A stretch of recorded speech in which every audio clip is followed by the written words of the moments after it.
সর্বপ্রথমে মহান ঈশ্বরকে ধন্যবাদ দিই এবং সকলকে প্রভু যীশু খ্রিস্টের নামেতে শুভেচ্ছা জানাই। সকলকে জয় যিশু। আসুন এই সময় আমরা ঈশ্বরের বাক্য আমরা শুনি। গীত সংহিতা 133 তার 1 পদ। দেখো এ কেমন উত্তম ও মনোহর বিষয় যে ভ্রাতারা একসঙ্গে ঐক্যে বাস করে। ঈশ্বর বাক্যে আমাদের প্রত্যেককে আশীর্বাদ যুক্ত করুন, আমেন। আজকে আমরা দেখব যে ভ্রাতারা যারা একসঙ্গে ঐক্যে একতাভাবে বাস করে, ঈশ্বর সেই সব সন্তানদেরকে বলছেন যে তা উত্তম ঈশ্বরের নজরে। আমাদের অন্তস্থ শত্রু আমাদেরকে বহিস্থ শত্রু অপেক্ষা বেশি দুর্বল করে থাকে।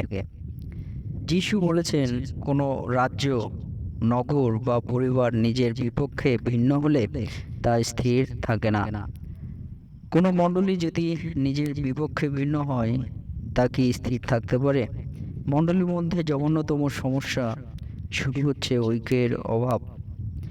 আমরা আজ এই পরবর্তী 4 দিন ধরে ব্যবহারিক ঐক্য আনার জন্য 10টি সাধারণ উপায় নিয়ে আমরা আলোচনা করব।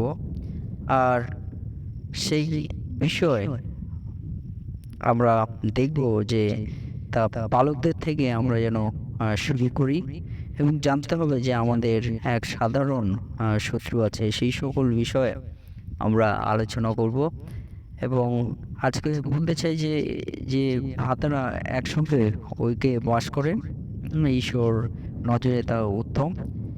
তাই আমাদের মধ্যে যে অন্তস্থ শত্রু আমাদেরকে বহিস্থ শত্রু অপেক্ষা বেশি দুর্বল করে থাকে আমাদের অন্তরে, সেই জন্য আমরা শক্তি প্রাপ্ত হওয়ার আমরা চেষ্টা করি। এবং গীত সংহিতা 133 গীতটি আমরা যদি নিঃসন্দেহে আমরা পাঠ করি, তা থেকে আমরা অবশ্যই খুব সুন্দরভাবে আমরা ঈশ্বর থেকে আমরা তার বিষয় সকল বুঝতে আমরা পারবো যে কীভাবে আমরা ঐক্যে আমরা থাকবো। এই গীত থেকে অনেক গান ও কোরাস রচনা করা হয়েছে। যেখানেই ঐক্য নিয়ে কথা হয়েছে সেখানে অবশ্যই এই গীতটি আলোচিত হয়েছে। গীতটি আবেগের সঙ্গে শুরু হয়েছে। দেখো এই কেমন উত্তম ও মনোহর বিষয় যে ভাইয়েরা একসঙ্গে ঐক্যে বাস করে। প্রথম পদ আমরা যদি গীত সংগীতায় আমরা পাঠ করি, সেখানে আমরা দেখতে পারবো যে কত সুন্দর আবেগের মধ্য দিয়ে ঈশ্বর তিনি প্রকাশিত করছেন।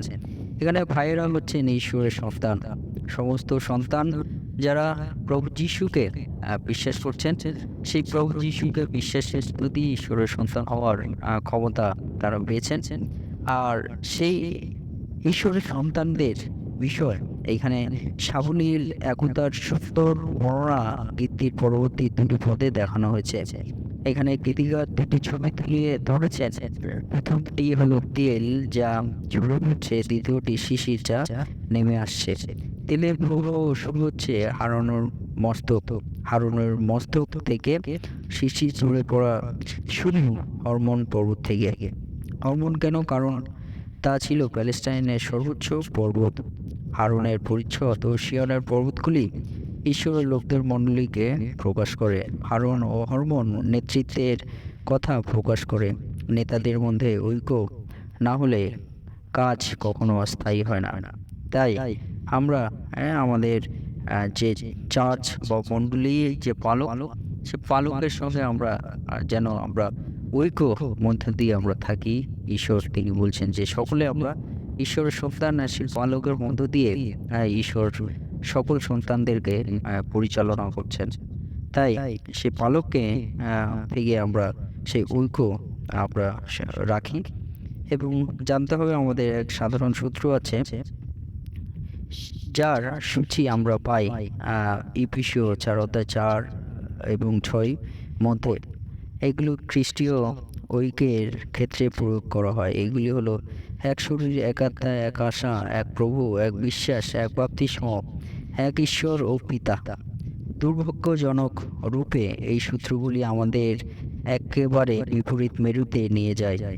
এক আত্মার ব্যক্তিত্ব বাপ্তিস্মের সঠিক ধারা না বোঝানোর জন্য কত দলের সৃষ্টি হয়ে গেছে। আসুন আমরা আরেকটি সূত্র এর সঙ্গে যোগ করি যা আমাদের এক হতে সাহায্য করবে। কারণ আমাদের শত্রু এক। সেই শত্রু আমরা জানি, তা হলো শয়তান। শয়তান সে কোনো মানুষ আমাদের কাছে শত্রু নয়। সমস্ত মানুষেরাই আক্ষরিকভাবে যদি আমরা চিন্তা করি ঈশ্বরের সন্তান, কিন্তু আমাদের শত্রু হলেন শয়তান, যে আমরা দেখতে পাই না। আর সেই শয়তানের সঙ্গেই আমাদের লড়াই। একসময় যিশুর শিষ্যেরা বলেছিলেন যে, প্রভু, আমরা একজনের কাজ বন্ধ করে দিয়েছি, কারণ সে আমাদের সহানুগামী নয়। কিন্তু যিশু তাদের বলেছিলেন, বারণ করো না, কারণ যে তোমাদের বিপক্ষ নয়, সে তোমাদের সপক্ষ। অন্যান্য দলের আমরা যদি দেখি হুবহু আমাদের মতো খ্রিস্টকে অনুসরণ করেন না, তারা কিন্তু আমাদের শত্রু নয়, শত্রু একজনই, সে হলো শয়তান। তাই আমরা এই সকল বিষয়গুলি মনে রাখি। আমাদের প্রভু একজনই, তিনি ধর্ম উদ্ধারকর্তা। সত্য পাঠনে তিনি আমাদের সঙ্গে করেছেন এক। আহা, সেই ভালোবাসা যা তার আত্মা করেছেন প্রজ্বলিত। উজ্জ্বল আলো দেবে, তা কখনো হবে না নিস্তেজ। তাই ঈশ্বরের সন্তানদের যদি কোনো ভুল ভ্রান্তি থাকে, ঈশ্বর অবশ্যই তার পবিত্র আত্মা দ্বারা পরিচালনা দেবেন, তাদেরকে অবশ্যই ঈশ্বর পথ দেখাবেন। কিন্তু সেই সব সমস্ত সন্তানদের আমরা যেন আমরা যেন আমাদের ঈশ্বরের সন্তানের চোখে, ভাইয়ের চোখে আমরা দেখি। সেই বিষয়ে আজকে আপনাদেরকে উৎসাহিত করতে চাই যে, যে ভ্রাতারা একসঙ্গে ঐক্যে বাস করে, এই কেমন উত্তম ও মনোহর বিষয়। কত উত্তম বিষয় আমরা ঐক্যে বাস করি। কত উত্তম বিষয় যদি আমরা ভ্রাতারা একে অন্যকে আমরা শ্রদ্ধা সম্মান দিই। কত উত্তম বিষয় যে আমরা আমাদের ভ্রাতাদের সঙ্গে সুসম্পর্ক আমরা রাখি। কত মনোহর বিষয় দেখতে, কত সুন্দর লাগে যখন ভ্রাতারা একসঙ্গে ঈশ্বরের সঙ্গে যুক্ত আছেন, ঈশ্বরের মহিমা গৌরব করছেন। তাই সকল ঈশ্বর সন্তানদেরকে বলতে চাই যে, আসুন আমরা একসঙ্গে ঐক্যে আমরা থাকার আমরা চেষ্টা করি, কারণ ঈশ্বর চান যেন আমরা ঐক্যে থাকি।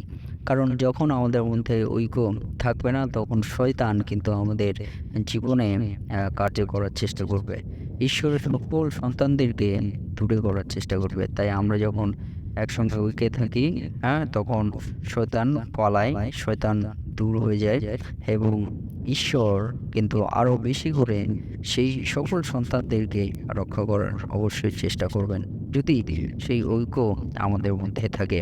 তাই আসুন, আমাদের সমস্ত চিন্তা ভাবনা আমাদের ঈশ্বর, আমাদের একমাত্র ত্রাণকর্তা, আমাদের একমাত্র উদ্ধারকর্তা যিশু খ্রিস্টের তলে আমাদের জীবনকে সমর্পণ করি। ঈশ্বর বাক্যে আমাদের প্রত্যেককে আশীর্বাদিত করুন। আমেন। জয় যিশু, জয় যিশু।